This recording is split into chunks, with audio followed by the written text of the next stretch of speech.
What's going on, good people? It is time for that show that we do that we call the Guru's Football Perspective, the Guru's Football Session, I should say. I am the moderator, so to speak, because the man that really does this show is that brother right there, the one and only Hugh Lee, the sports guru. What's going on, you? What's good, man? How everything going in your neck of the woods, man? Hey, we maintaining the best way we know how. So as we get it cracking here, we are here this week to talk to y'all about all the many happenings, some good, some bad, some not mentioning, of the football season known as free agency. If you are following that page known as the Sports Guru to You page, then you have seen all the many posts that Hugh has done in the last week in regards to the litany of moves that have been made throughout the NFL. So without further ado, we're about to talk about them now with my man Hugh. What you got for us, Hugh? Man, there was a ton of moves going on, man, and I was pretty busy those days too, man. I had to even call off one of the podcasts because I know that me doing the podcast, I'd have been too distracted. So I think that was the best thing for me. I wanted to talk about some of the top free agents and how much money they got signed for. And one of the main things I was looking at as far as the signings was I was surprised at the fact I thought Chris Jones was going to get a new contract, but I thought it was going to be on like a year or two. But for them to lock him down as long as they did, I was really surprised. But it was cool too to see Kansas City locked him up. And then Patrick Mahomes tweaked his contract like he did last season to try to open up more money in space. I still believe too with the Chris Jones contract, man. A lot of people be looking at him and their eyes get all big and say, "Man, that's a lot of money. They spend too much." Nah, man. What you don't understand is per year, those contracts are cheaper than what you think, man. If you look at Spot Rack and see them contracts, see how long they are for us. Most of them are guaranteed for 2 years, and then after that, the contract is void. So yeah, it was pretty good to see him get that 4 year, $158 million contract with 101 million guaranteed. That shocked me a little bit, man. No disrespect, because I was thinking, man, what's up with Travis Kelsey? I know he want to get some of that pot, man. I'm just saying. Well, good people, let me explain something because my good friend Hugh sent me something yesterday that basically blew my mind in regards to just the type of monies that some of these entities are getting just from their television revenue. Um, Basically, we'll get into that a little bit more when I talk about the basketball this weekend on the other podcast. But understand that this year alone, when we talk CBS, NBC, Fox, Prime Video, etc., the NFL is going to receive well over $4.5 billion of television revenue from those entities alone to be divided amongst the teams, obviously. So when you look at those types of money that they get before anybody even walks through the door, buys a jersey, a cup, or whatever, then you should understand that when we talk about some of these amounts, yeah, they sound crazy to us, but for some of these teams, it's just a drop in the bucket compared to what they raking in. That's why your average NFL team is now worth $3 to $4 billion. So let's get back to the subject at hand. You got my man's Chris Jones. We feel that he is the anchor of that Kansas City defense. He was somebody that they had to have in order for them to even consider three-peating. Now, yeah, he got a nice amount of money. And yeah, the way contracts are constructed in the NFL, just because it says that amount, which figured out to about a good, 100-something $1 million, it don't necessarily mean that he's going to get all of that. That is why we have to have the quote-unquote guaranteed money. Remember, it's not like the NBA or MLB where basically whatever your contract is, that's pretty much what it is. That's what you get in period. And the likelihood that it gets voided out is highly less likely than it is in the NFL, where basically you can do, and just like that, it's over with. So look at the amounts, but definitely look at the guaranteed money when we talk about some of these amounts. Anyway, like I said, Chris Jones, top 10 defensive player in the league. They had to have him. You know, he's been having issues with what they wanted to sign him for years now. So the fact that they got that locked up was very key in what they want to do in terms of three-peating. Now, definitely got to give props to my man's Mahomes. As you know, that brother is raking in the dough, okay? Anything he's doing now is making money. He is the highest paid endorsement person in the NFL. So whatever money he is deferring to later on or is cutting from his contract to help sign other people, he's not going to miss that money. Trust and believe. And because he had that understanding early on in his career, I think that's something he will continue to do, especially if it benefits them to the point where they continue to win championships. More championships will equal more money for him later on down the line. So good move, both parts, by Kansas City and by Mahomes. On to you, Hugh. What you got next, bro? I actually like what I was saying too. I told you this was something that you needed to keep an eye on because I think he was under the radar. And not only he was under the radar, but when Kansas City opened up their money and then they restructured their Patrick Mahomes contract, I was telling you, man, don't be surprised, man. A lot of people not talking about this guy. I said, but one thing that Kansas City missed on their team is like a speedster who can actually catch the ball and, make defenses, think twice before they try to cover everybody underneath because it was so many missed passes this year for Kansas City. They didn't really respect the deep ball like that. But then I believe coming off an injury was something that was kind of severe for this player. But for Marquise Brown to get the new contract is basically a 1 year, $7 million deal that he could get $400 million in incentives. But I think that was something that was pretty big for Kansas City because now I'm not saying or comparing him to Tyreek Hill, but I'm saying you get him in the right system and the right pieces around him because think about no disrespect with Baltimore, but at the time in Baltimore, they had an okay line. And it wasn't that great as far as running back play. So Lamar had to do everything for the most part. And now you have a team in Kansas City has a pretty steady offensive line. And then you got the culture to add along with that and playing with the best quarterback in the league. You don't think Marquise Hollywood Brown gonna act up, man? I definitely think he gonna do something over there. And with that contract too, it's not a bad contract because it's $7 million and then you get the $4 million incentives. That's if he do what he needs to do in that contract. If not, it's just going to stay at the 7 mil ratio. But I thought that was actually a pretty good sneaky pickup too for the guys that they dismissed.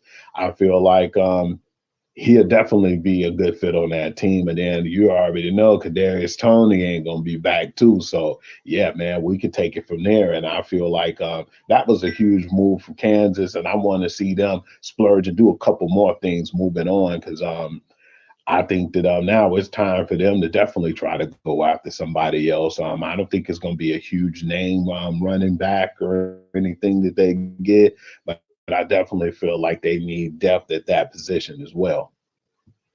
Okay, a couple things on that, Hugh. First of all, and really looking at it, as I talked about, because I did, of course, listen to the podcast that we know as the Guru's Perspective that you can find on Spotify, there on your dial, or where other podcasts are heard. I do believe it's on Google Podcasts as well now. The whole concept of having this breakaway receiver, this person that unlocks the defense up top, so to speak. Is it really necessary? Think about it. We now have the Kansas City Chiefs who have won back-to-back Super Bowls and not really had said person. Tyreek Hill been gone for a minute now, but they still managed to win back-to-back Super Bowls. We have the team that they play, the San Francisco 49ers. Do they really have that receiver on that squad that basically unlocks the defense to that degree? Look at some of the other teams that made the playoffs. Let's talk about the Detroit Lions. Do they really have that type of receiver? Let's look at teams like Buffalo Bills. Okay, you might say Stephon Diggs is that receiver, but how far did that get them? Well, of course, you got to catch the ball. That would help. The Stephon Diggs, we'll get to you later. But yes, it's a much more offensive league, but the whole you got to have a Tyreek Hill concept. I don't know how big a deal that is now in today's NFL. After all, Miami had Tyreek Hill. They didn't get too far in the playoffs with him. Just saying. But back to what you were saying about the needs of the Kansas City Chiefs. Definitely needs. Okay, go ahead, Hugh. Go ahead, Hugh. It definitely a lot of injuries on that team though, and I believe the team that usually wins is the team that's the most healthy, and it was just unfortunate because we was gonna be in for a good Super Bowl until that one freak injury happened to my man's Greenlaw, and when that happened to Greenway, I said, "Uh-oh, that's not looking good." I kind of figured that they were defeated after that happened, and not only that, when the guy didn't help when he muffed the ball, but I'm not saying anything. What I believe that made Kansas City finally pull that Super Bowl off was the fact that the guys who supposed to have been catching the ball finally have been catching the ball, and that's all they really needed. The most of the season it was kind of funky because all the drop passes. And that's why a lot of those guys are going right now, man. But I believe more than less, you don't really need no speedster or a guy who will break away the defense. You just need a team of receivers with sure hands because like I said, man, one of the Super Bowls New England Patriots went in, man, when they beat the Rams. I said, man, that offense was probably one of the worst offenses I've ever seen that actually played in the Super Bowl. But just to have sure hands and good defense, man. But I believe for the most part, this year though, it wasn't all about that too. What you're saying, and I respect that you're saying that you don't need no fast or sure hand receivers, but Kansas City had one of the top three defenses too, as well, man. A lot of times this year, the defense bailed Kansas City out.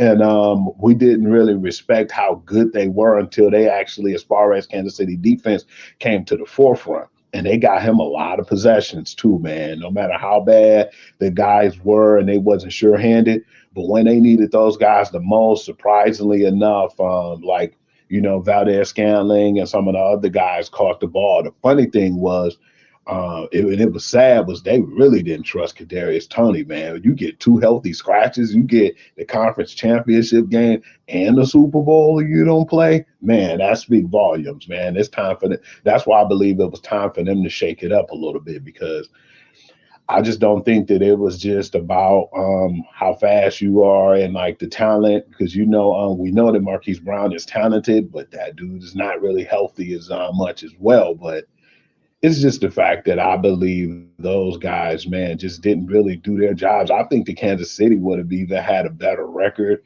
if them guys just would have caught the ball, man. We seen one game with Marquez Valdez Scantling. If he just would have caught the ball, he could have scored that touchdown.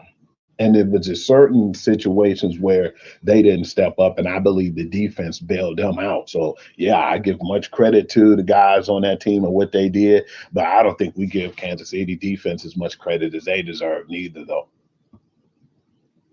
Well, going back to my original point about the whole speedster receiver thing, again, we definitely recognize that Kansas City is in need of receivers that are more consistent when it came to catching the football.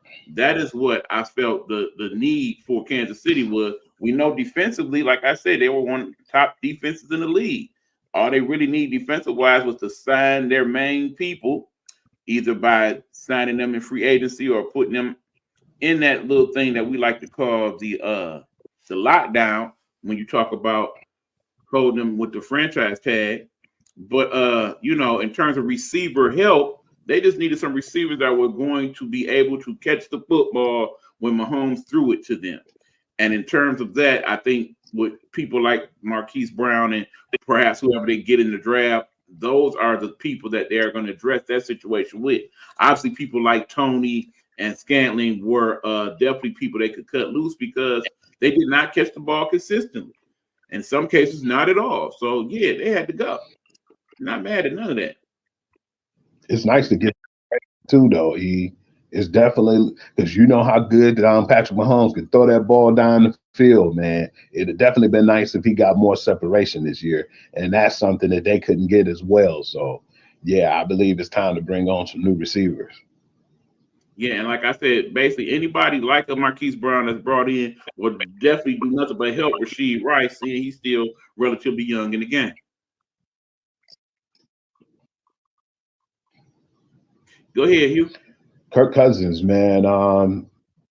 With the deal Kirk Cousins had, I was surprised. You know, I looked at you and I said, I need to find out who this guy's agent is because his agent is the GOAT, man. A 4 year, $180 million contract, 100 mil guaranteed with a 36-year-old guy who only won one playoff game and it's not really as consistent, man. I mean, hell, even now you could even say my man's won a playoff game, Dak Prescott, you know, but he gets his money in a hurry though, man. And I think that he'll help Atlanta, but do I think that he will help them get over the little slump that they have? Yeah, they probably make the playoffs, but how far would they go in the playoffs though with this man? And no disrespect to him. I mean, he got his money, but I just scratch my head like, man, I don't know in the draft where they're at, but I definitely feel like right now they feel like they want to win right now and they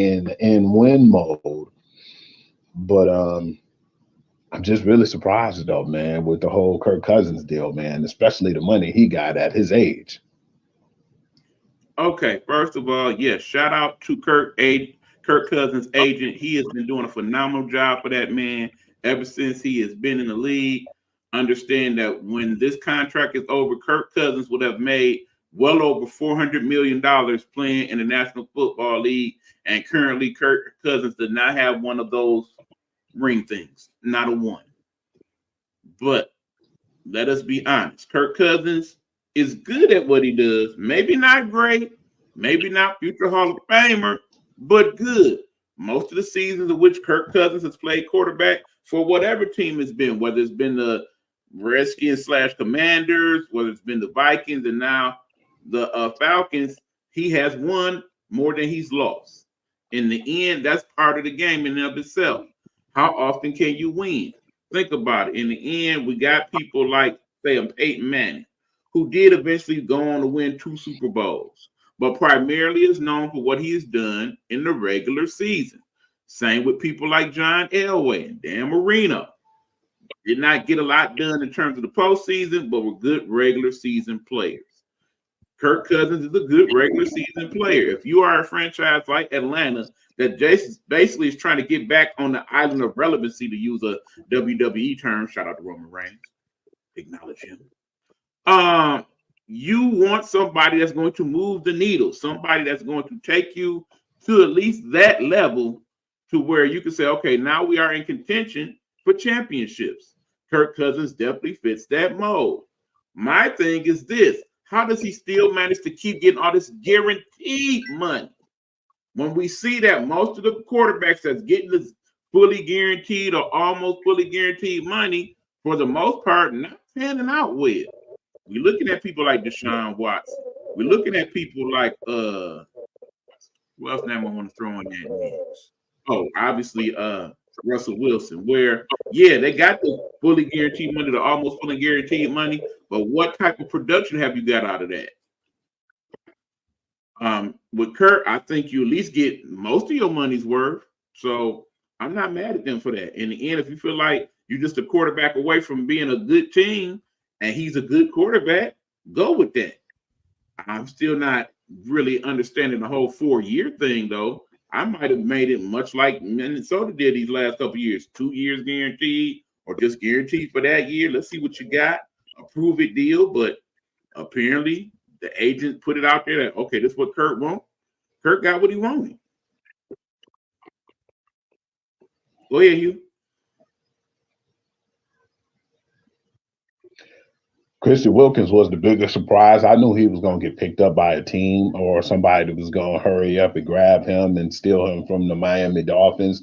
But the Raiders, man, to get him on a 4-year, $110 million deal and $84 million guaranteed. They lost a few of their household name players, and I think that they feel like that he'll make an impact. We've already heard from Coach Antonio Pierce saying that we got to punch Patrick Mahomes and Kansas City Chiefs in the mouth, and this is the way he think he can do it. Do I still think that they need to be afraid of the Raiders? Probably not. I think it's going to be a little bit more difficult road, to have him and Max Crosby. But at one point when we seen Russell Wilson go to Denver, and we've seen Khalil Mack and all these moves. Everybody was like, "Oh man, they coming to take over." And Patrick Mahomes, he gonna have a run for his money, and it hasn't been that way for the last 2-3 years. It's been a runaway with Kansas City, but I think that's what they feel like they need to do. But yeah, I feel like it was a good contract, but the Raiders got so much more needs than just to get him. I guess they got their man in free agency, but other than that, I still feel like they still have a lot to do and a lot of stuff they need to figure out in the draft, since this was one of the main things they did in free agency, and everything else has been at a standstill. Understand, people, the Raiders, if they was in another division, might have been actually close to making the playoffs, but because they're in a division with Kansas City, et cetera, that kind of put them on that lower tier. Any move they make offensively or defensively at this point is only going to make them better. So definitely not mad at them getting Wilkins. Remember, Antonio Pierce, who did get the job, thank God, he is a defensive coach. You definitely want a defense that's cutting your image. Wilkins helps to fit that image. So I understand why they signed him, why it was a priority for them. On the other hand, Miami, I think they just going to concentrate more on their offense. So they felt like he was somebody they could afford to lose. So they let him go. Plain and simple. Hugh?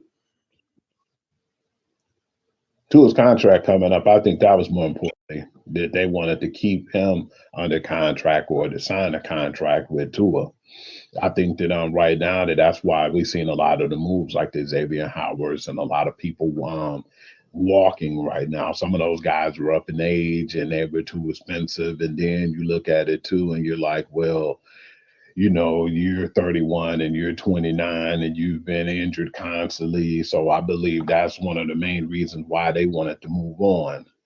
One of the deals that happened that I was looking for this guy as a target for ourselves with the Detroit Lions.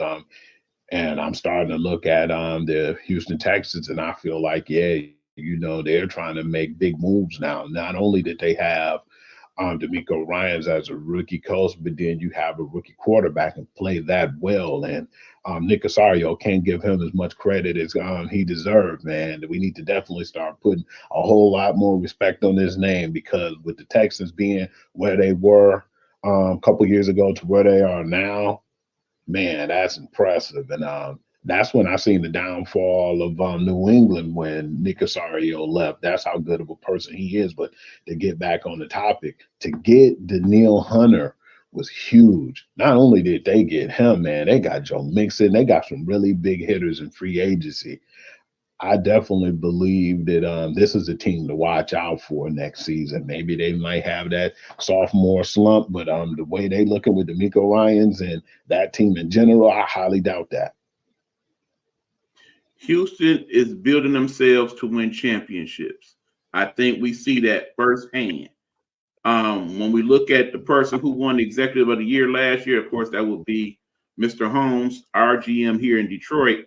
I definitely think that person looked at what we did in terms of what it took to get better quickly and kind of followed that model through the draft and through free agency. And I definitely see that's the direction that the Texans are going in. I expect that they are, again, going to have a very good draft, even though the picks are not going to be nearly as high as they have been the last couple of years for the Texans. But I think that front office is, like I said, committed to winning. They have a good blueprint based upon the man who is running the business, who basically was over there with New England for several years, as you mentioned. I like I said, I have no problem with nothing that the Texans did free agency wise. I definitely say they are one of the big winners when it comes down to it. Back to you.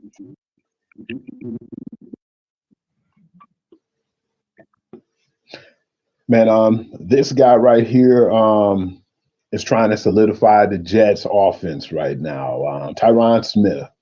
One thing I know about him, the dude can't stay healthy if his life depended on it. Now, this deal is a 1 year, $20 million contract with 6.5 million guaranteed. Do you think that this is going to help the Jets? I know that they got some people on their line and they got Aaron Rodgers coming back, but do you think that they'll be able to compete, or better yet, dethrone the Buffalo Bills in the AFC East? I have a hard time seeing Buffalo winning that division again next year, just based on what they've done. We'll get to that eventually. But remember, the Jets were set up to compete last year until that unfortunate moment when old boy took his foot and put it on the wrong way. That, of course, being Aaron Rodgers. From that point on, it was a whole bunch of crazy stuff that went on in the Jets world to where it put them where it put them. Now, imagine, if you will, next year with a healthy Aaron Rodgers, injury-free, with a line that is able to protect him to a much greater degree than they did last year. This signing helps, even if you only get him for, say, half the season. It's definitely better than what they had on that offensive line this year.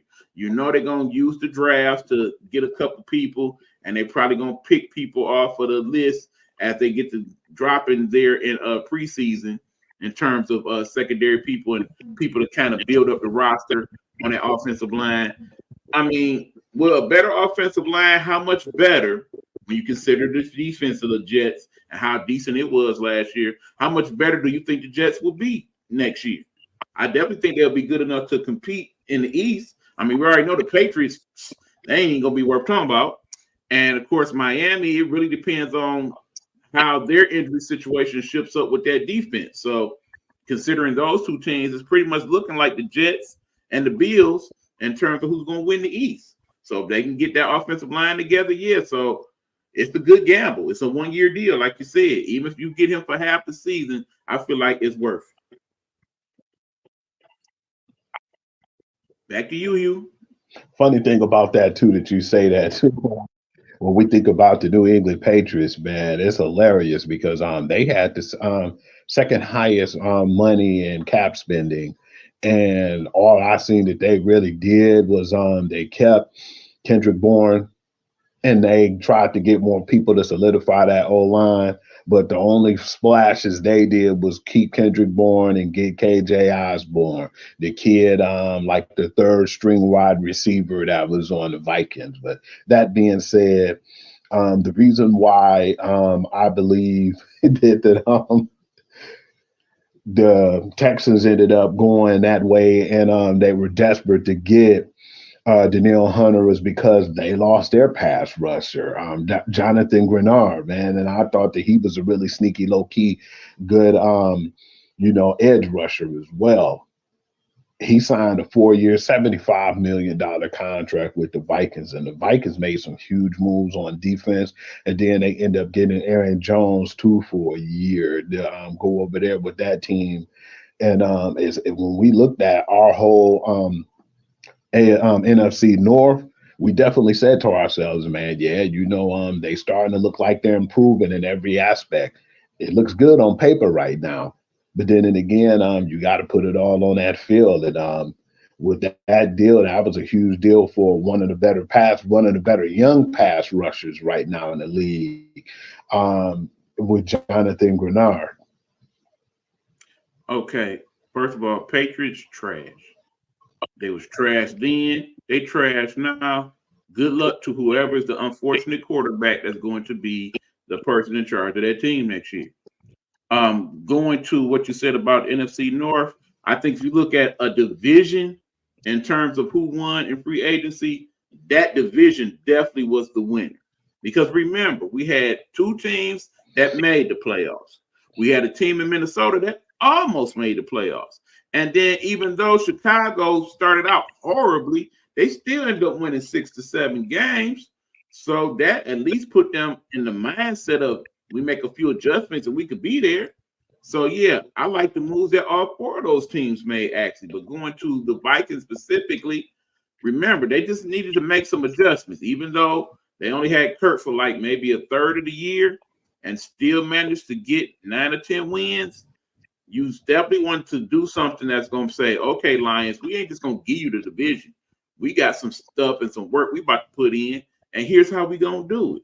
So I definitely like the moves that the Vikings made in regards to that, both offensively and defensively. Go ahead, Hugh.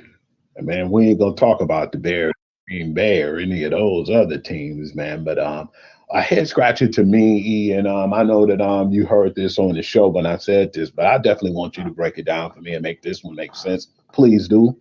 You definitely got to make this one make sense for me. Wide receiver Calvin Ridley, we thought that he was going to stay with the Jaguars. That's where his heart was at, and that's where he was intending to stay. But I believe he ended up going over to the Titans for 4 year, 92 million. Well, not guaranteed, but 92 million. What are your thoughts on his contract, man? Because what I want to say is, first, before you get into that, E, you had a chance to sign AJ Brown to like a 4 year, $10 million contract. And this kid was 24 at the time, but yet you decided to move on and try to get a Treylon Burks, who has been mediocre at best right now in the NFL, man. Have you ever really heard, or did you even see, like, damn, Treylon Burks had a big game in his 2 years that he's been in the league? No. So, yeah, I want to know how you can make sense of this contract right here, knowing that you still have D-Hop over there, too. For the moment. But here's the thing, people. Sometimes it comes down to a couple things that we don't see behind the scenes. I think that is the case here with this whole Ridley thing. Remember, in an ideal world, Calvin really should still be in Atlanta. The only reason why he truly is not is because of what happened with the whole gambling situation. We all know that. We don't need to rehash that. Anyway, he found himself in Jacksonville, had a decent season, keeping in mind that Jacksonville, for all the little problems they started to have at the end, still almost made the playoffs themselves. So it's not like what he had going on over there was a bad situation. It's a team chemistry thing, I think. And I think he didn't feel the love, so he left. Tennessee came to him like some Charlie Wilson type stuff. Show me you love me. You don't have to say a word, but come on with that money, though. And they did that, and they paid that brother, and he was like, I feel welcome. I'm going to come aboard. So now, yeah, if they keep D-Hop and have him on one side and Ridley on the other, they got to figure out who's going to throw in the ball. Is Levis the answer per se? Maybe, maybe not.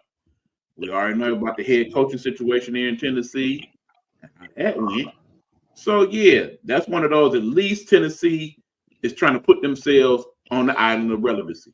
They are at least trying to make some moves to make things happen. They didn't do like other teams did and kind of stay pat or just did very minute stuff when you right there on the verge. And you will eventually get to that one team in particular I'm thinking about in regards to that. But like I said, I ain't mad at Cal. Get your money, man. Go ahead, you.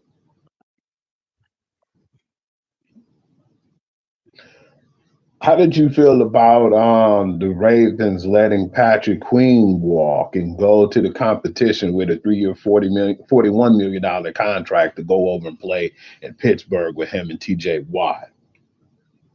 Now, brother, you already know how I felt about that. That definitely was a type of player that I coveted here for my Lions. He is ideally what we needed over here. Somebody that's going to bolster the bottom half of that defense. Somebody that's good with running from sideline to sideline and vertically. Somebody that tackles well. Somebody that can hold down both receivers and running back alike. I am actually shocked. I do mean shocked that they allow him to walk out that door, and even more stunned that he in turn went to the competition. A Steelers team who defensively was already pretty good. You add that brother to it now. Me liked it. For Pittsburgh, for Baltimore, I don't understand. Good money you got too, by the way. Go ahead, Hugh. I want to talk to you about this gentleman right here, who I'm glad we didn't sign now. At first, I was upset because in free agency, no, in the trade deadline, we could have got him, and I still was looking like, okay, what's going on with this brother in free agency? Obviously, it was something he wasn't telling everybody. And speaking of Chase Young signed a 1 year deal with the New Orleans Saints for 13 million guaranteed. But you know he have a neck injury, and it's a possibility that he's going to miss most of training camp. But it's a possibility he can miss some games. And yeah, man, I'm starting to look at him like, man, if he don't do well on this contract right here, maybe somebody else might give him a go. But he'll be probably better off in the UFL, and that's just my opinion. Talent speaks volumes. First of all, Good why thought, that see. man leave San Francisco? I think we know now why he left San Francisco. He knew he wasn't right. And more importantly, they knew he wasn't right. Because of that, they allowed that to just go on and transpire. Remember, everybody got that franchise tag they can put on folks. If they felt he was that good, I mean, they traded for him. It obviously makes sense if they felt he was that good, they could have put the franchise tag on him to keep him. That didn't happen. I think now we understand why. You know, there's been many a great player to come to the NFL, and in the NFL started out playing very well, but as the years went on, the injuries got them. Football is not an easy game, people. For those few of you that feel like it is, this is why. Because not only do you have to play the game, but you have to endure whatever injuries and knocks and cuts and whatnot that you get in the game. So yes, it'll be unfortunate if it turns out that Young was good until he wasn't, but I hope for his sake it works out for him. With that type of injury, though, the big payday for him, probably not gonna see it. Sad but true. Hugh.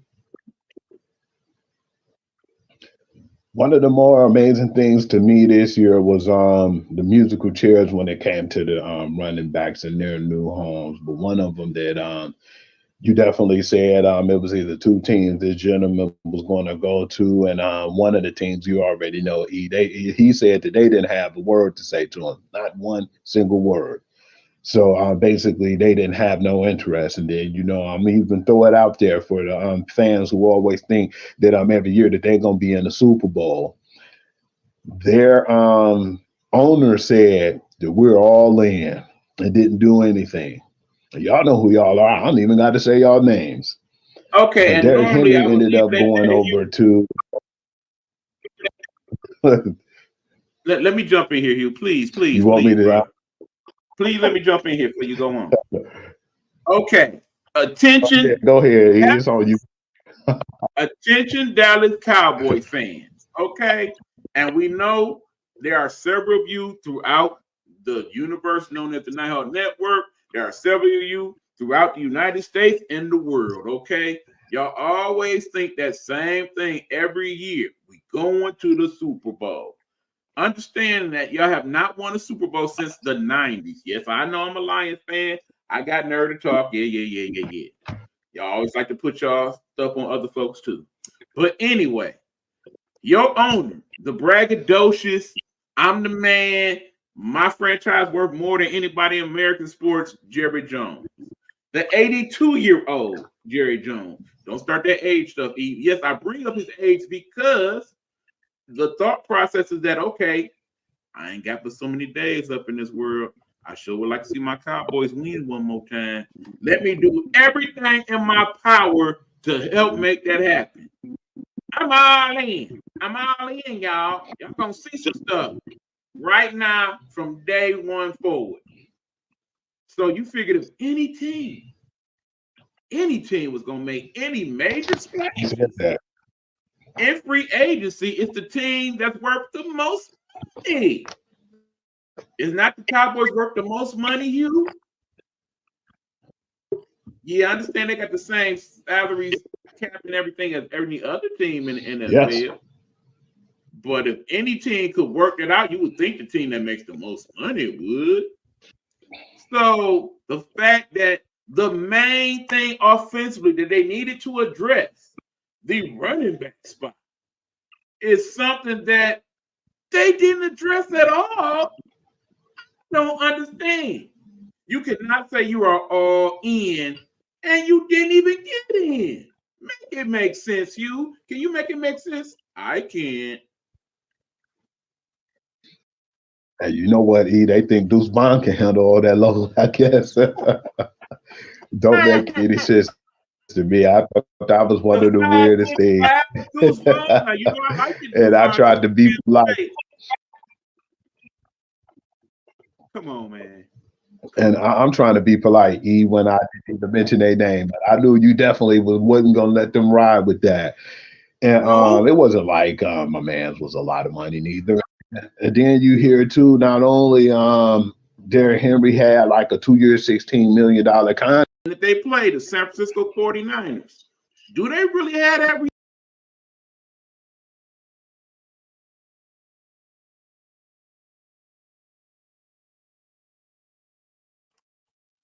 What's going on, y'all? We have just seen part one of the Google's Football Perspective with Free Agency Frenzy. We're going to take a quick time out to do some commercials. When we come back, we get to part two when we talk about a lot of the running backs that got moved and some of the other big moves that were made on that day. This is the Google's Football Perspective here on the Nighthawk Network.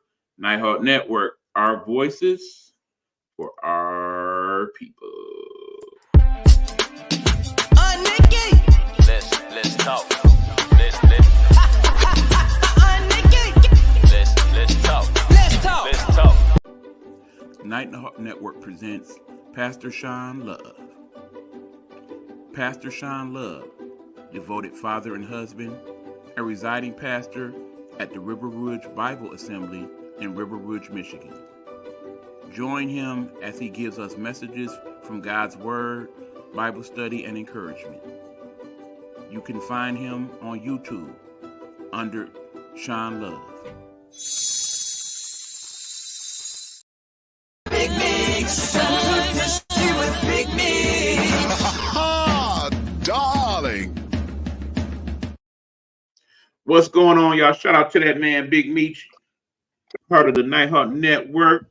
What's going on, Bigster? Anyway, we are back with the Google's football session. We've been talking about a little subject that we like to call NFL free agency frenzy.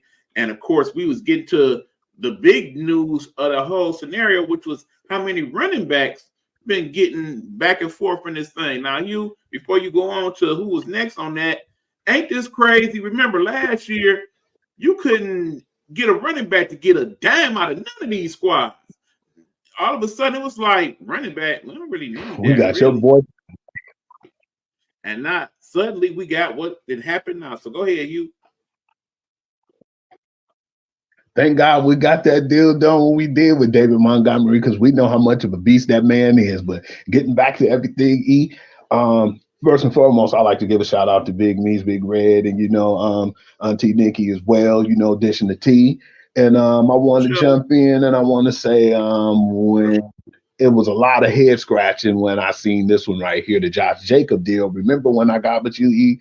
I said, damn, what Green Bay need Josh Jacobs for? They already have, Aaron Jones. So I was like, okay, I was kind of in the dark on that. Because, they were showing how they would show the best tandems then, like the best two backs in the league.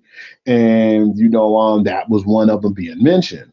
And I mean, Josh Jacobs got that bread, man. He wanted to make a deal. Nothing went through for him and the Raiders. So now he went to the Packers, man.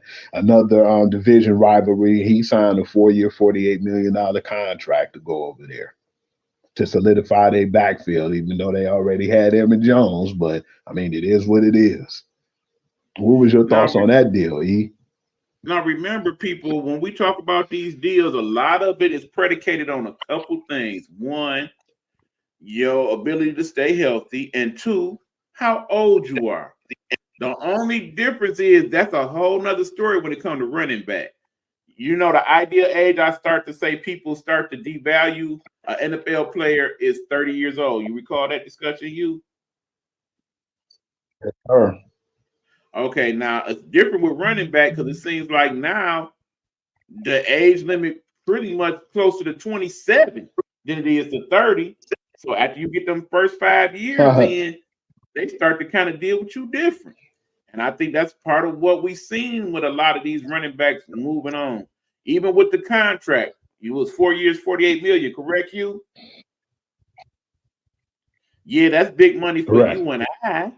You know, that's more money than we'll make in our lifetime. But in terms of NFL, not so much when you basic quarterback A getting 35 and 40 mil, and your decent wide receiver starting to get 25 to 30 mil. Fact that one of the better running backs in the league, if not one of the best in the league, only really got 12 mil a season, and that was one of the better deals. That should tell you all you need to know right there. But yeah, I think what it was with Jacobs was he felt disrespected all along. And his thought process was, okay, they didn't put me on these franchise tags and all that. The minute I can get up out of here, I'm up out of here. It don't matter where I'm going, as long as you ain't here. So I think he was cool with Pierce and all that. And you know Pierce loved him. You recall the statements he made in regard to that man. But I think he just was not enamored with what went on with the Vegas franchise. So he found himself in Green Bay of all places because they ponied up the most. They did. That being said, unfortunately, when they ponied up that money, man, already looked at it like it was a question mark. It wasn't even 2 hours later when they released Aaron Jones, and that's when he signed that deal with the Vikings. He was like the odd man looking in. He had one of the cheaper deals too, with the 1 year, $7 million deal. And like you said, man, he's 29 years old. He's on that edge of being 30, and once you get to that wrong side of 30, man, that money don't be hitting like it used to. So yeah, man, I feel kind of bad, but that was just business. They feel like, let us get younger at that position. We got a team full of players that's 23 years old and under. So yeah, man, let us get younger at that position as well. So yeah, that's what happened with him, man. It was just, a situation where it had to happen. But see, then to make it even more instant, remember, they initially cut Dillon over there in Green Bay, but if I remember correctly, did they not sign him back? They did. They didn't cut him quite, but they told him they were going to release him. They did say they were going to release him. That's facts. Okay. And it didn't make sense to me because remember, for what they utilized him for, it made perfect sense to keep him now that you had Josh Jacobs, because basically Josh Jacobs is your bow hitter, and then when you get to the red zone, that's when you throw the big Dillon in on them. So with the two of them working together, that cuts down the wear and tear on Jacobs, and that adds more value to Dillon. So it only makes sense to keep both of them if you weren't going to keep Jones. Yes, sir. Another weird thing happened, man. We already seen that too as well. I know you was looking at the free agent frenzy when they ended up releasing they were going to release Joe Mixon, but they ended up, before that even happened, they signed Zach Moss to a 2 year, $8 million contract. I knew then, I was like, yeah, Joe Mixon's about to get released, or they're about to get rid of him, or something's going to happen. But if you could get a guy on a 2 year contract as decent as a Zach Moss, and you don't got to pony up that much money to get him, and you have Joe Mixon, who was counted for, if I'm not mistaken, like $18-19 million on the cap, they had to definitely get rid of him. And I thought that was the reason why they ended up signing Zach Moss over there to the Cincinnati Bengals. Remember, Cincinnati not one of them teams that's looking to spend a lot of bread. Okay, let's be honest. The fact that they had to come up with what they had to come up with to keep Joe Burrow, that was a major, major move for Cincinnati. Cincinnati is not known for being that franchise that's going to pay you buku money. Because of that, and knowing that they got some more big heavy hitters to sign later on down the line, somebody was going to have to get goated. And in that case, it was Mixon. I mean, is he an important part of that offense? He kind of was. But in the ideal world, Cincinnati would rather throw the ball than run it.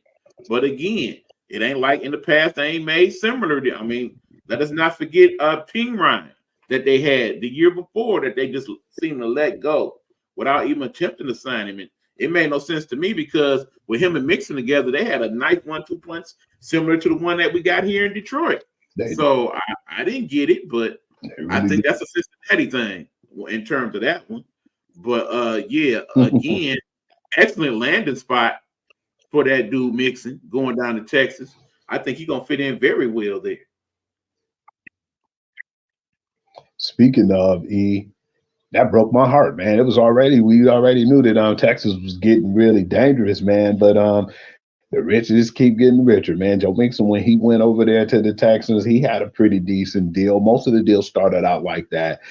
3 year, 27 million, and he's on the team right now where they're stacked, man. They had money to spend and they spent it in the best way. They got all the guys at need positions, and not only they have the guys at the need position, and now we got a whole draft to look after, man. And yeah, it's just really been nasty with that team. They've been really making huge moves.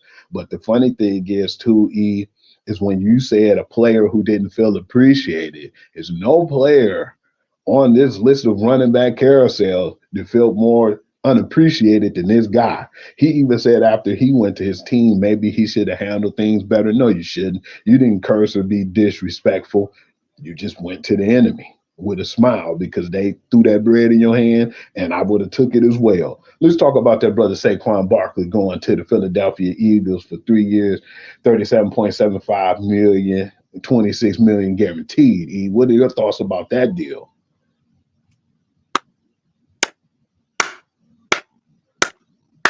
Well done, Saquon. Well done. Bottom line, you felt some type of way ever since they woke you up that morning and told you, yeah, your boy Jones, we signed into a contract, 40 million a season. Daniel Jones, my quarterback, he got that money. Oh, yeah, I'm about to get paid. If y'all paid him, I know y'all gonna pay me. Wait a minute, bro. Not so fast. We can't afford to pay you right now. We'll let you get that franchise tag, though, and we'll talk about it later. Huh? I'm the man. I'm the Giants. I'm that dude. Jones just the quarterback. But in this day and age of quarterback got to get paid. That's what the market dictates. Running back, you ain't that important. However, on the Giants, he was that important.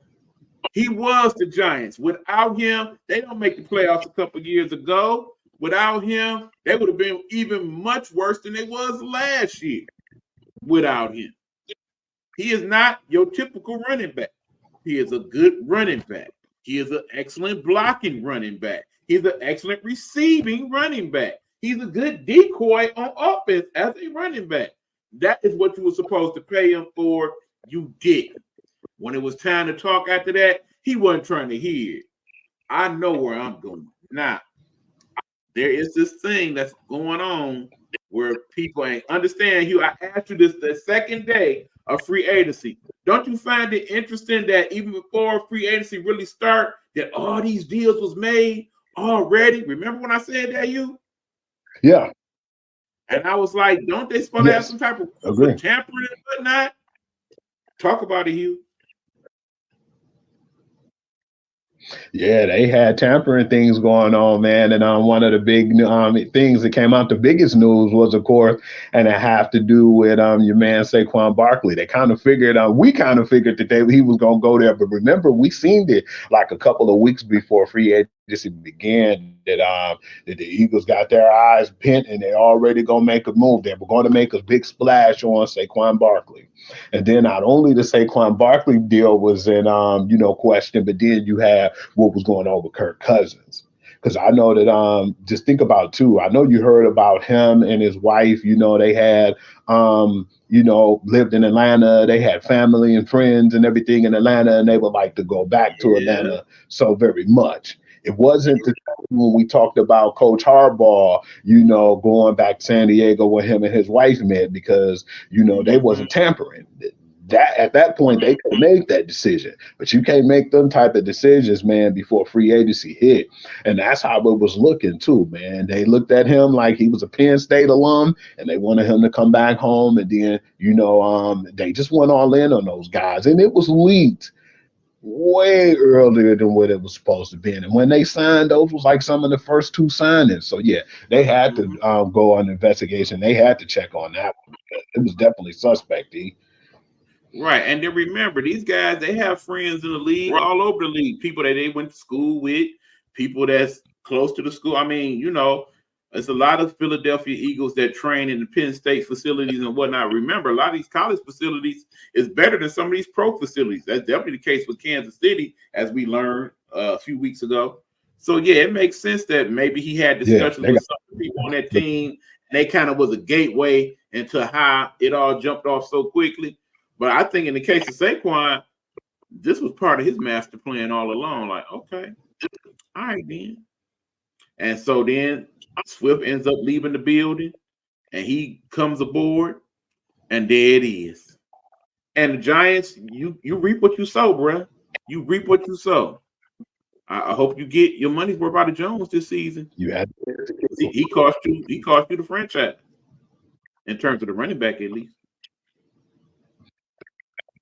one of the surprising moves to me, man, was the Austin Eckler move. Because him going to the Commanders, and on paper, I think the Commanders did a wonderful job in free agency, man. They had the money and they spent it, unlike New England Patriots. But Austin Eckler got like a 2-year, $11.43 million deal. Like, come on, man. He had more passing touchdowns and running touchdowns than any other running back.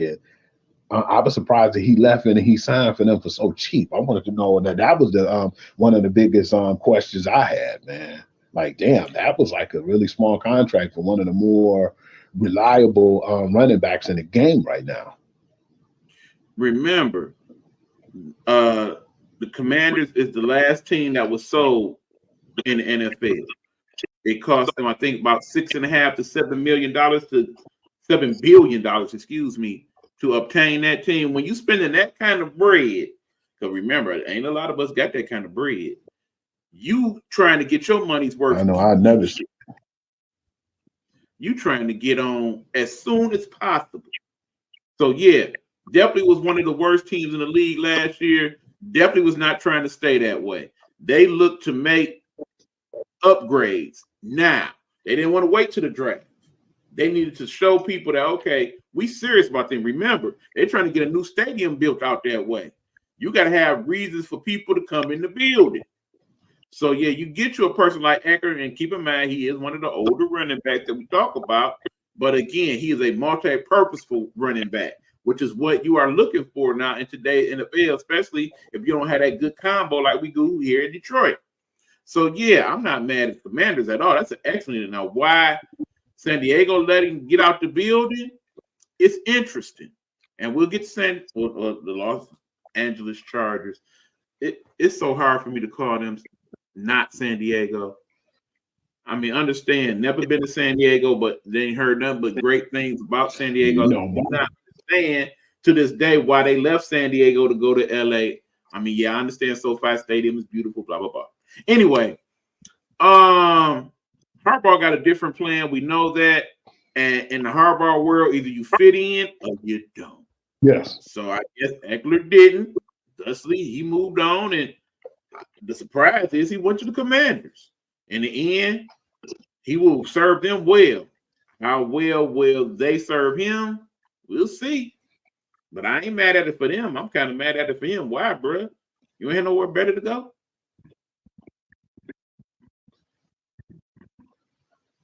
Go ahead, Hugh. One of the weird things, too, with me, was in this after they had some of the contracts that came out, like Tony Pollard. You still need a running back over there in Dallas. You couldn't even pay him a 3-year, $24 million deal. That would have been like a restructured contract to free up some money. And then, like you said, with the the Philadelphia Eagles, you let DeAndre Swift walk, but we kind of figured why, because you wanted Saquon, and that's where all that tampering came from. But I was disappointed because that brother went to the Bears for 3 years, man, $24 million. And the Bears really trying to stack up that team, man. One of the surprises, too, was like we talked about. We thought either Joey Bosa or Khalil Mack or even both would have probably been gone from that team. And they were quick to, restructure their contracts. But Keenan Allen said he wasn't going to do it, and he was on the outside looking in. And I think with Mike Williams, it was just more of a situation where he couldn't stay healthy, and they looked at him like, man, you are 20 million worth of cap here with us, man. If we just release you, then we'll be under the cap. So I think a lot of things, like you said, went that way. And I was glad that you started off with the whole situation with the Los Angeles Chargers and the hardball, because he gonna do what he want to do over there now. But some of the running back moves, like the Tony Pollard going to the Titans, I feel like that was the gap for Derrick Henry and the DeAndre Swift for the Bears. I just felt like that just improved them in their backfield, because they didn't really have that thumper after since we stole David Montgomery. Now, here's the thing. I'm still tripping on all those people. Remember, Hugh, when we let Swift go over to Philly and we went and got Gibbs in the draft, and everybody was like, man, what they doing? God is messing up again. Here we go. Too late now. And now you see how good Swift is. He was so good that they couldn't even get him to stay in his hometown. How you let that brother leave his hometown? Understand, Swift had a decent season with Philly, but he didn't have no breakout season. We definitely got the better part of that deal. But with him being in Chicago, I'm sure that's going to be interesting. He definitely should play well when they play the Lions, assuming he's going to be healthy. But again, this all goes back to the Cowboys. Y'all had one job on offense. Get some help for Dak in the backfield. And you couldn't sign none of these running backs, and they all was trying to leave and just get paid some money. Did not Swift sign for about the same amount of money that Pollard was looking for? And I definitely think Swift is an upgrade of running back over Pollard. So I don't get it. And the whole fact that y'all ain't even talked to Derrick Henry at all. And he wanted to be there. He was liking the Cowboys. I mean, all these kids grew up watching the Cowboys. They always on TV, just like Duke. They on TV more than Leave It to People reruns. Remember that famous quote? I don't understand, Jerry. I don't get it, Jerry. What you doing, old man? I'm glad you said that too, E, because it's going to definitely help me close out the carousel, E, because you're saying that now basically to make this easier transition to go away from this running back carousel and go to the quarterback carousel. First and foremost, with the Dallas Cowboys, they let Devin Singletary go to the Giants for 3 years, $6.5 million. Gus Edwards went to the Chargers for 2 years, $6.5 million. I mean, you couldn't pay that brother that. And then Antonio Gibson went to New England for 3 years, $11.25 million. So it was options out there, man. It was just, we just got to be honest, man. The Cowboys. I mentioned earlier in the broadcast that Dak did a little deal to kind of let some of his salary go to help the cap. Did he not do that? Yeah. Why did we not utilize that money for that very specific reason? I'm sure you could have even got Dak to cut some more money. If in the end, that's what you was going to get. If I'm Dak, I'm absolutely going to definitely for one of those big names. Because they was going to tweak his contract, or once he restructured, man, I was going to just go back to the next year, salary as far as the cap. So they have ways of maneuvering, man. They just dropped the ball and they just didn't do what they needed to do. And that's why all the Dallas Cowboy fans are pissed off right now. And I definitely understand. So it's like that song goes. We already talked about Kirk Cousins and him signing the contract. What's up, E? I said, like that song go. It goes something like this. This ain't Texas. We don't hold them. We going down, down, down, down, down. Yeah. Granted, it's still gonna be several months before we do the NFL. Just like every season with them boys. Yep, but we're all thinking that Cowboys gonna win the Super Bowl next year. I already say nope. Nope.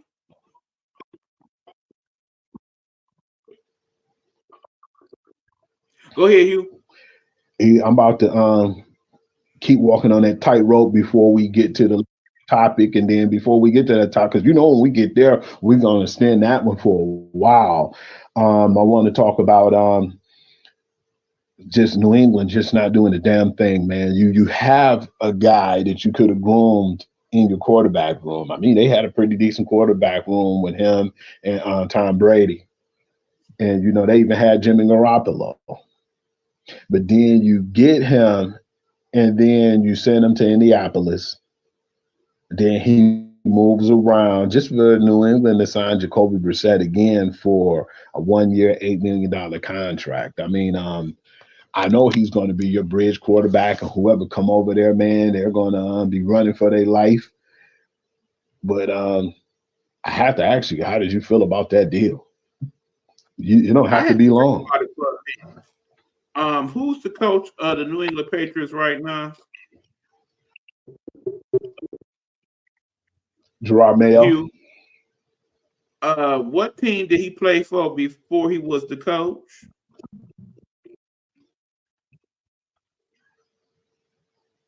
New England. Okay. I'm gonna safely assume at some point him and Brissett were teammates, were they not? Yes, correct. All right, that's part of what that's about.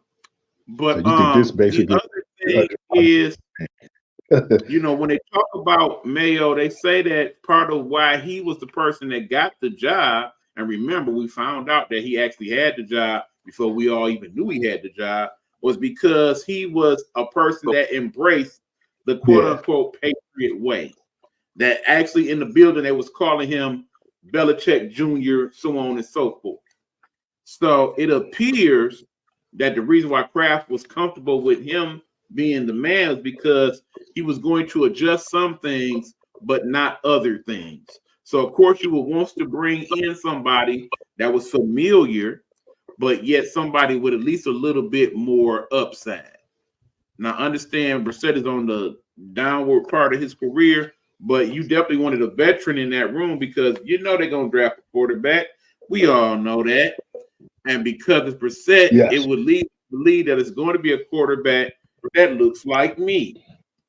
Not that, Drake May or Bo Nix or J.J. McCarthy are bad choices at quarterback per se. I kind of like all three of them for different reasons. But I'm thinking more than likely because it was Brissett that they're probably looking at either Daniels or perhaps Penix Jr. Assuming, of course, that Caleb is going to be gone because, of course, there's been some discussion on that. But we'll get to that a little bit later.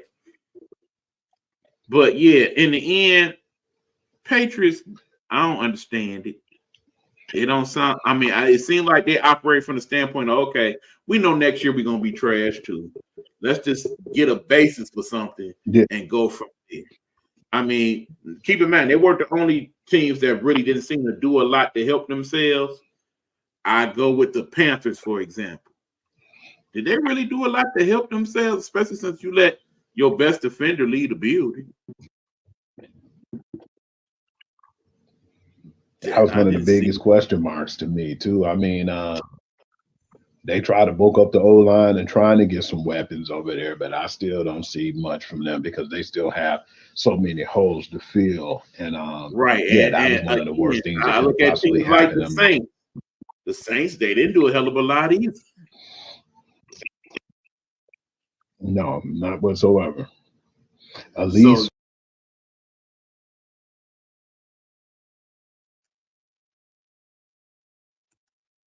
All right, good people, interjecting again. We are doing the football frenzy free agency talk here on Gru's Football Session. We're going to take another quick commercial break. We have a new person that we would like to acknowledge and sponsor here on the Nighthawk Network Detroit. This is Sunshot Detroit. Please make sure you like, subscribe, follow, and by all means, set yourself up to make some quality purchases with my good friend here at Sunshine Detroit. Check it out, y'all. Hold up.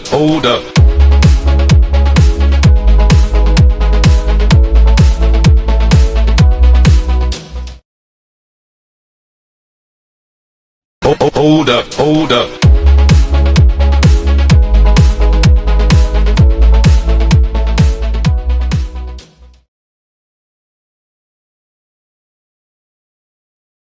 All right, again, that is sunshopdetroit.com. Again, you can follow that person at www.sunshotdetroit.com. They have a variety of different items involving things such as this. Of course, it's my sister that made this one, but you can definitely find things like that at Sunshop Detroit. All types of crystals, things for balanced nature. There are also services provided by Sunshop Detroit that you might be interested in. So please check it out. Again, that is www.sunshopdetroit.com. And now back to the show. Again, this is the Guru Football Session. We're talking football free agency with my man's Hugh Lee, the sports guru.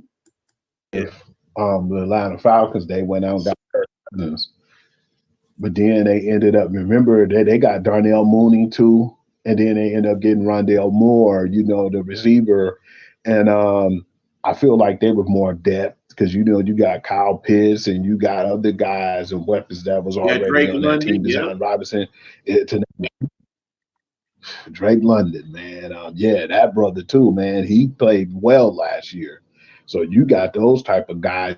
And then this just adding depth to the team, man. But I still feel like they just wanted to put more weapons around Kirk Cousins. But a feel-good story to me too, and I actually gave this grade, this team a high grade too as well, just from keeping their people in the building. Not only that, they brought a couple of people that they won the Super Bowl back to the building.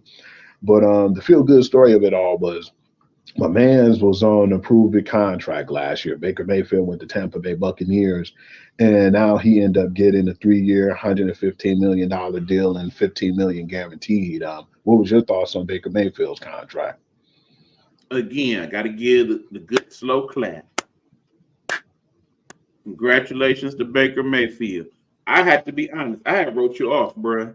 I thought you was going to go to Tampa Bay, maybe win a few games, but basically you was just a placeholder until they figured out who is going to draft next year, seeing that we all knew early on that this was going to be a big draft for quarterbacks. But you decided to let them know, y'all ain't got to do that. Y'all quarterback is here. The man right here. And you showed improved enough to where y'all not only made the playoffs, but made a little splash when you got there.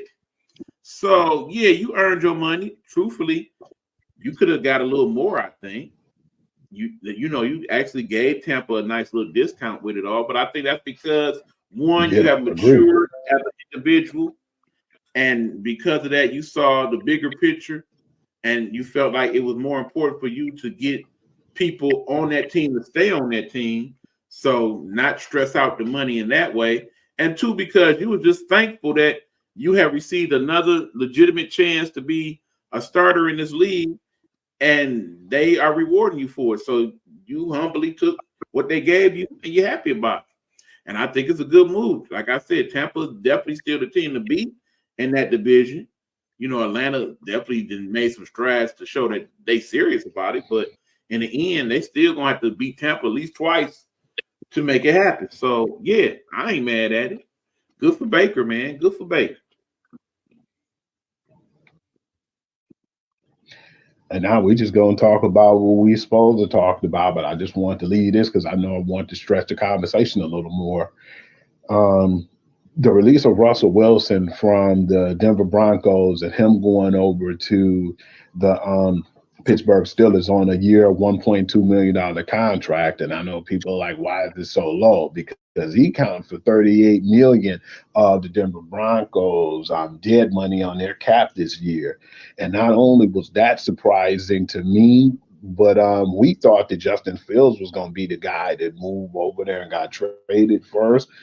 But then I think when everything happened with Kirk Cousins, that kind of changed everything because then that's when I knew for sure Russell Wilson went over to Pittsburgh, and then they end up getting the surprise, man, for a for a 6th-round draft pick. The Pittsburgh Steelers even acquired Justin Fields, and they say that it could go up to a 4th-round pick if he played 51% of the snaps, which I'm not wishing no bad luck on Russ. He can definitely get hurt, and that can happen. or they're just gonna settle for a 6th-round pick, man, and just say, hey, man, we wanted to try to get something for him, we couldn't, and we're moving on. Okay, it's a lot to unpack here, Hugh. Your thoughts? Work with. You want to jump in here? Just go and throw your hand up because you know it's a lot to go through. All right, first and foremost, one of the big winners in this free agency, you got to say, was the Pittsburgh Steelers. Remember, it was probably about 4 weeks until the end of the season, and people were starting to say, you know what? I think it might be time to cut Mike Tomlin loose in Pittsburgh. You remember that? Yeah, I was hearing that rumor. Now, as crazy as that is, considering that that man has yet to have a losing season in the NFL, and we're talking over a decade, people, that was even a consideration at that point. But then, lo and behold, they got it together despite all the little problems that was being had in building and made it to the playoffs with the team that they had. We all know early on in Pittsburgh season last year, we talked about how trash that offense was. Did we not, Hugh? Did we not have that discussion? It was. Yep. We basically talked about how we didn't feel like Kenny Pickett was worthy of the pick that he was getting. We talked about his backup, Mitch Trubisky, and how that ship done sailed a long time ago. And hell, we almost even forget that Grant or Rudolph was even on the team, Mason Rudolph, because you know he's been there for a minute now and still hadn't managed to even win the backup job, let alone the starter's job. So it was obvious that the most pressing issue in Pittsburgh was what we gonna do about this starting quarterback. We already changed around the offense, got a new offensive coordinator, but we need somebody that can execute. So they went to work. And man, did they went to work. First of all, you get Russell Wilson, and pretty much you got him for one of these coupons, okay? You got him for virtually nothing. We talked about earlier in the show how much money the NFL is getting per team and whatnot. So if you're only paying $1.2 million for a quarterback who has won a Super Bowl, who has been an All-Pro 9 times, that's easy decision. And you really only got to commit to him for 1 year on top of that, hell yeah, you make that deal. Denver, you stupid, okay? And I don't care who you end up bringing in at quarterback, unless you manage to talk Tom Brady out of retirement or something along them lines, you still not going to be better than you was last year. That was a mistake, first of all. Second of all, Chicago. Are we starting to figure out now why they ain't been where they needed to be in a while? Is it starting to make sense? Think about it. We all talked at the trading deadline last year. Did we not, you? Okay, if we're not going to keep Justin Fields, this would be the time to trade him. When he was actually worth at least a 2nd-round pick from somebody. Hell, I think Denver would have gave him that 2nd-round pick at that point. And remember, Denver didn't have a lot of picks to give out because they gave out a lot to Seattle. But even still, you end up basically giving Justin Fields away again to Pittsburgh for a 6th-round pick. Nothing. It's nothing. How many 6th-round picks not named Tom Brady or 7th-round picks not named Brock Purdy didn't hit in the last several years to where you could look at it and be like, oop, that was a mistake. Yeah, run that 6th pick. And again, you say, dang, that's all they could give for Justin Fields? Apparently so. Was it other teams interested in Justin Fields? Yeah. Was they trying to give him a 6th pick? No, they was not. That's why that was the deal. Because in the end, it's like, Justin, here's what it is. Pick one of these. And he was like, I want to go to Pittsburgh because that man respects me and y'all don't. So that's why he ends up in Pittsburgh. And in the ideal world, yeah, you want to have Russ play this year, maybe next year, on right off into the sunset, and then have Justin Fields, who at that point will be 27, take over and be the face of the franchise for the next decade. If it work out that way, it was a great deal for all parties named Pittsburgh. Now, if in the end, you got both of them, and in the end, they both trash, Not only are they two probably going to be out the door, but I'm afraid Mike Tomlin probably going to be right behind. Go ahead, Hugh. Address any of that.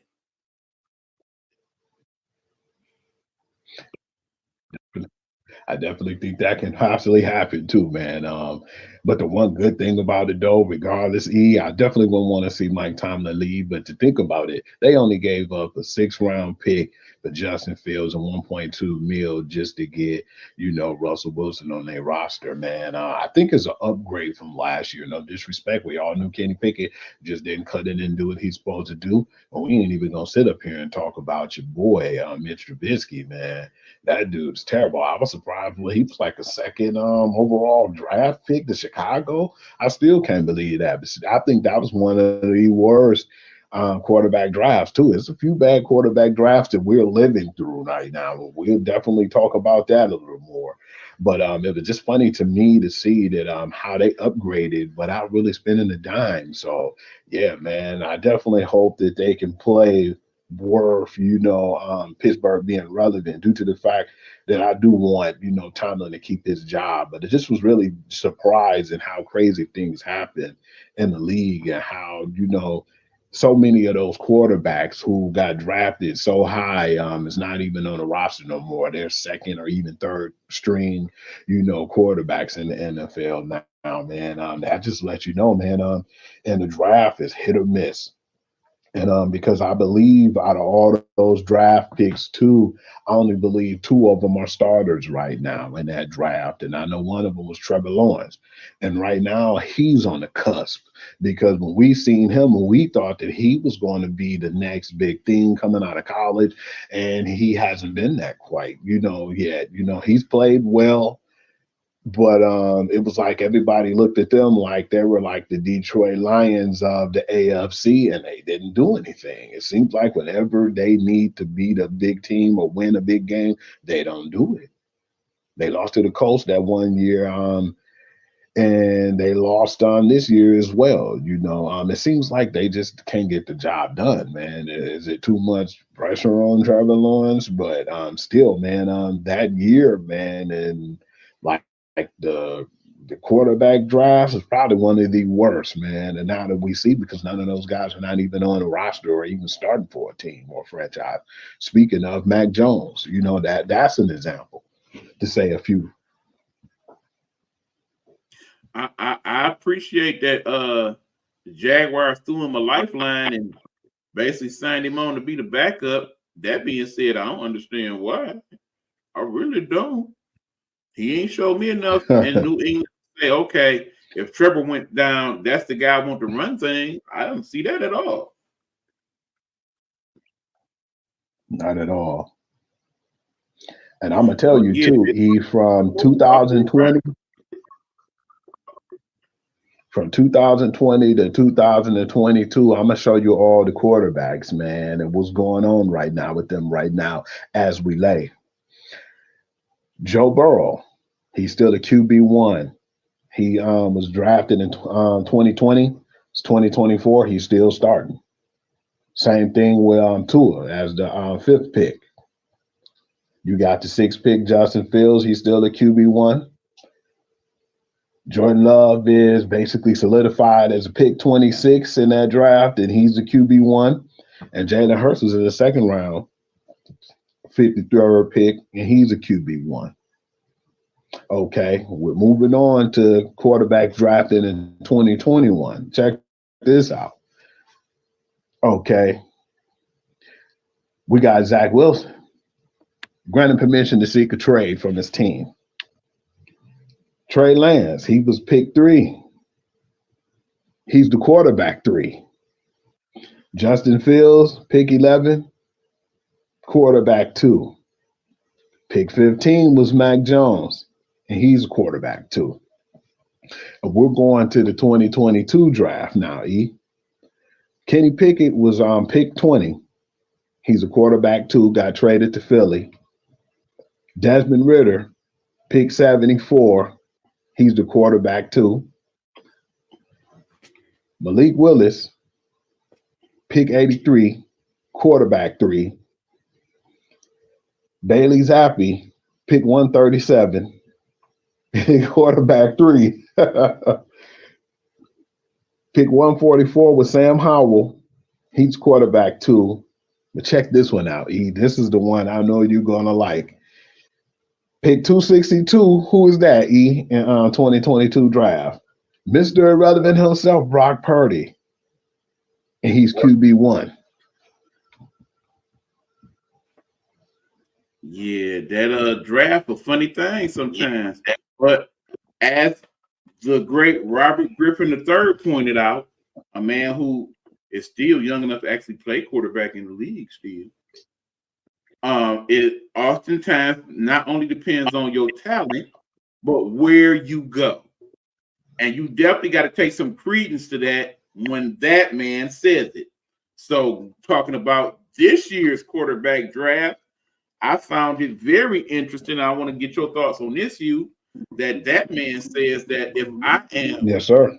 number one overall pick being the great Caleb Williams, and Chicago is the place that I'm slated to land, I would let them know, y'all don't want me, bro. Don't draft me here. I'm straight on y'all. What's your thoughts on that, Hugh? Should Caleb go to the pick? He definitely wanted to be the number 1 overall draft pick, and they basically laid the red carpet out for him to go there. It's funny that if I didn't want to be there and I've seen the moves, like you got DJ Moore, you got Kalen Allen, and you got DeAndre Swift. You ended up getting better on giving me better defense, guys. Yeah, I would definitely consider going at the number 1 draft pick due to the one reason. Because I know if I get that number 1 draft pick, that's what I wanted. That's what I dreamed about. But then at the same time, they set up the team and for me to succeed. This is like probably one of the better situations that I've seen too, as a team who really is in that situation to go number 1 and to have the weapons already around this guy and proving to him, man, this is what we're doing because we're picking you at number 1. Yeah, I definitely wouldn't second guess that. I would probably go for that, man, and just let everything else play for itself. I would definitely go in, and I would definitely go to the Chicago Bears. Understand, you going to a team with a defensive person as your head coach, somebody who basically is on a lame duck contract, mind you, because I imagine there's a certain number of wins he needs to get to keep that job. You also are going to a team that has shown that they don't deal with quarterback well over the years. Think about who was the last long-term quarterback for the Chicago Bears. I'll wait. That part. So yeah, on the one hand, if you is that guy and you do well, you are in Chicago, one of the larger television markets in America. So that definitely plays to your benefit. However, as a person who just so happens to be from the Washington, D.C. area, and they have the number 2 pick, to where it might make more of a ideal situation that you go there. Because remember, they too have weapons and stuff set up for him there in Washington. And they do seem to show more of a need to upgrade all in order to get to a better place, considering, like I said, they're trying to move the stadium and all of that. So they're more likely to kiss your booty a little bit to get you what you need. I could kind of see what RG3's point was, but one thing again, I have to agree with you, Hugh. Chicago to set all this up to have you succeed. So yeah, go ahead, Hugh. Go ahead. One thing I forgot too, man. Damn, that would be perfect for him to go over to the number 2 spot. Because who was his offensive coordinator in college? Indeed. Cliff Kingsbury going over there and landing in Washington was a perfect idea, man. I didn't think about that, E. So, yeah, man, that would be possibly a better deal, even though they laid out the red carpet and they put some weapons and a plethora of weapons around him. Yeah, like you said, there hasn't really been a lot of success at the quarterback position in Chicago, and to have Cliff Kingsbury, man, being over there with Washington definitely make things look a little sweeter on that end. Right. And again, if that is the case, I don't think it's the end of the world for the Bears if it worked out that way, because more than likely you don't get him. You probably go get Jalen Daniels, and in terms of the skill set and whatnot, it ain't that big a downgrade, I feel. Yeah, the whole size and injury thing might be somewhat to talk about, but it ain't like Caleb Williams is the biggest quarterback in the world, his damn self. Yeah. Yeah, I want to hit you too with something before we get off the air, man. It was the franchise tag recap, and we already know some of the guys and where they landed, but some of the guys who are on the franchise tag and haven't landed anywhere yet, which is not many. I just want to have a idea where you think they're going to go, and just talk about the other guys who got their deals as well. We talked about one of these guys at first two already, Brian Burns being traded to the Giants from the Carolina Panthers.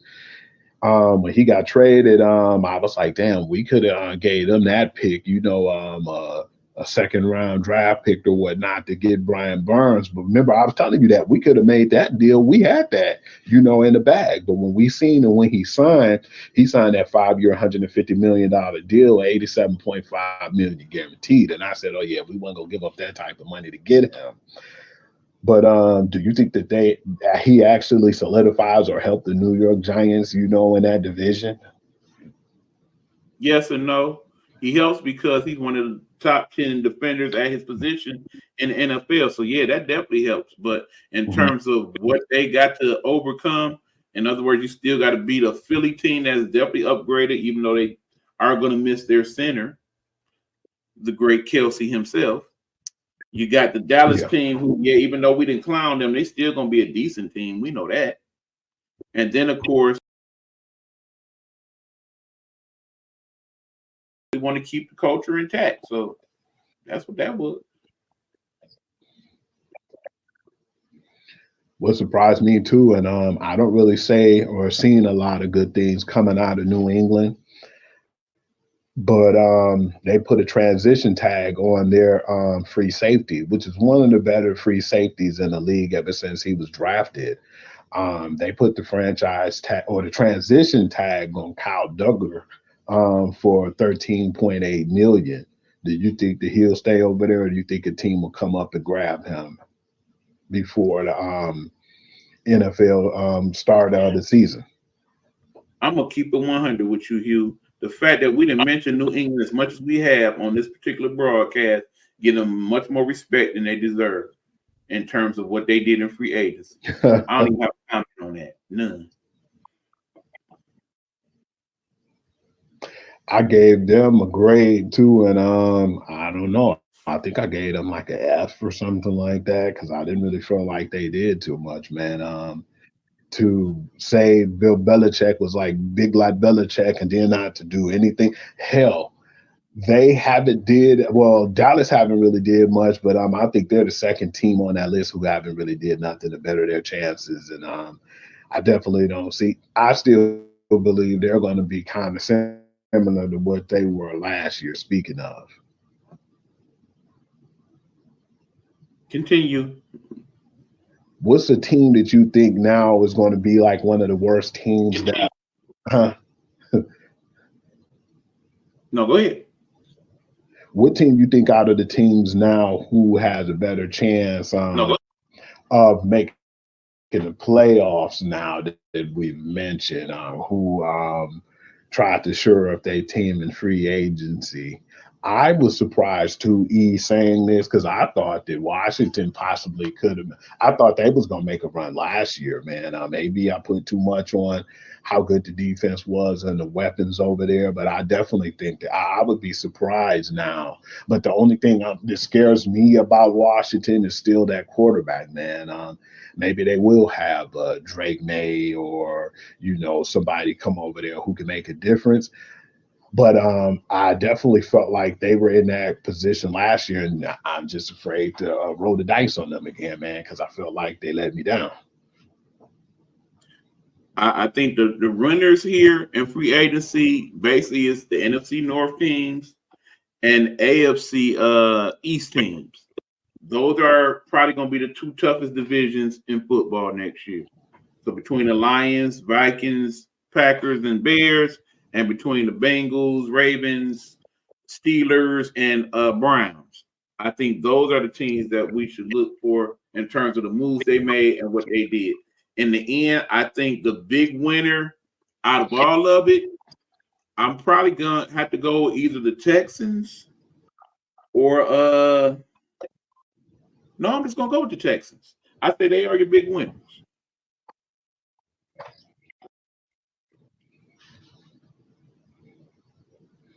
By far, I feel like they were. And on paper, Washington looked good too. But E man, you said the AFC East, man. You definitely didn't mean that. You meant the AFC North. Yeah, correct.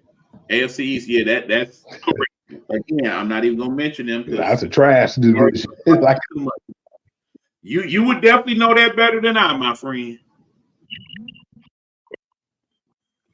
yeah, I've been invested for many years, man. And then I definitely felt like they fell off the wagon after my boy left, man. Which I'm glad that they did too. But other than that, E man, appreciate doing the show, man. And you know, us dropping some of this news and kind of refreshing people on some of the deals and the contracts. And you already know, I be doing my thing too, and I appreciate you giving a shout out and showing love and support on my platforms as well.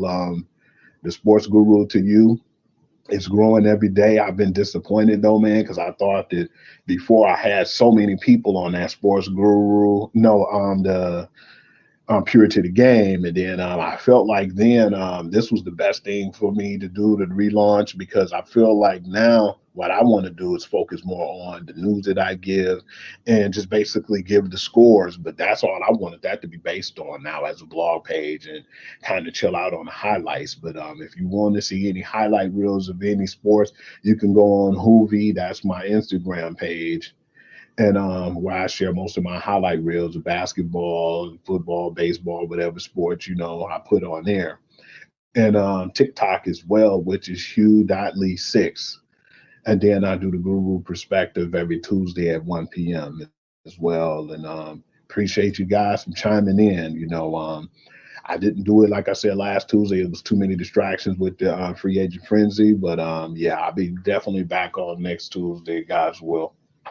And I just dropped the show on yesterday.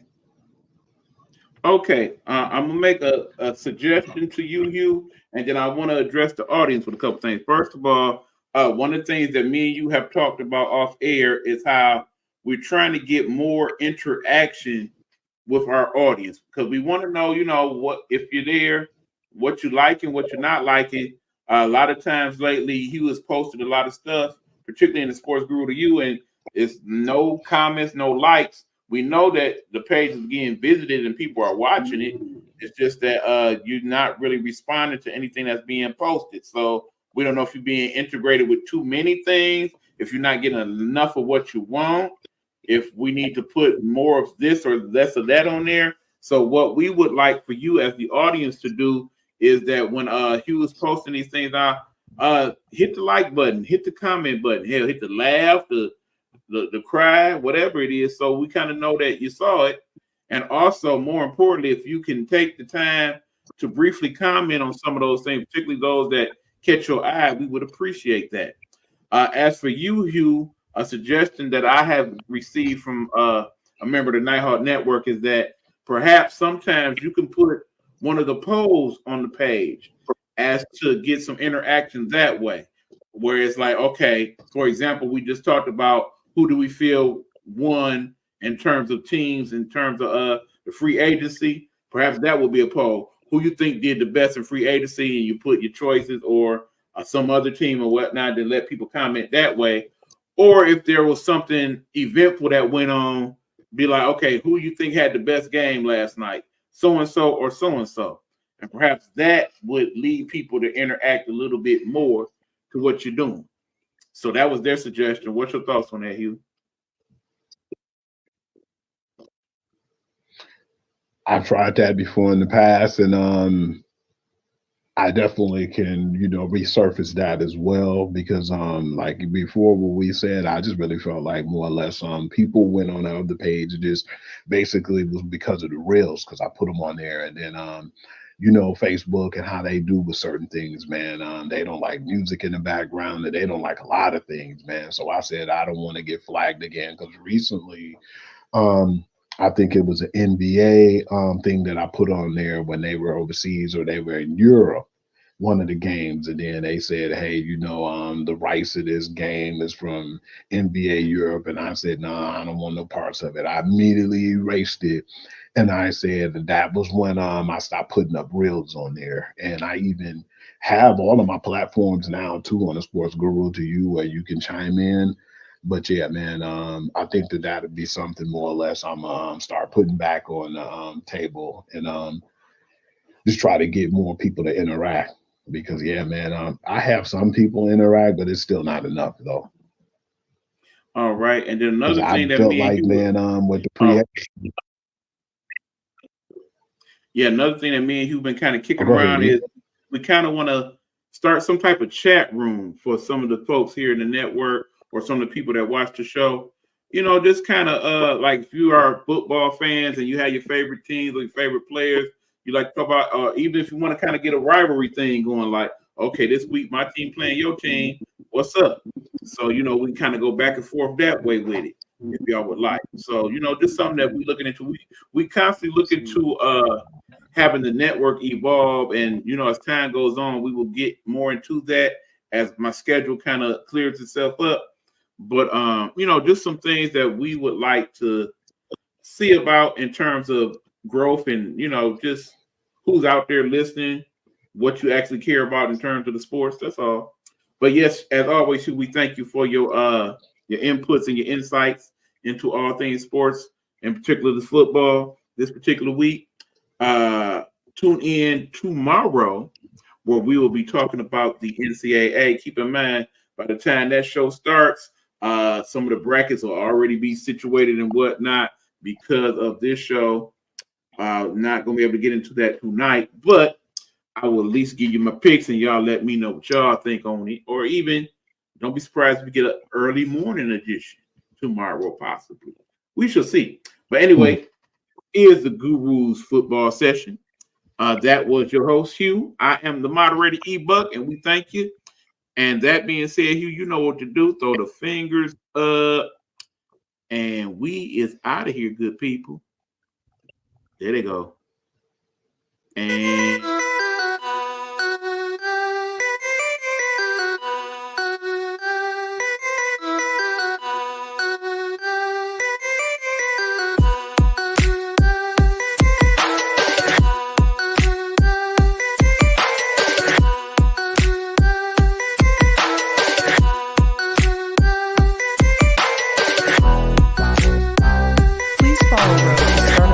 on Blog Talk Radio or where most great music podcasts are located.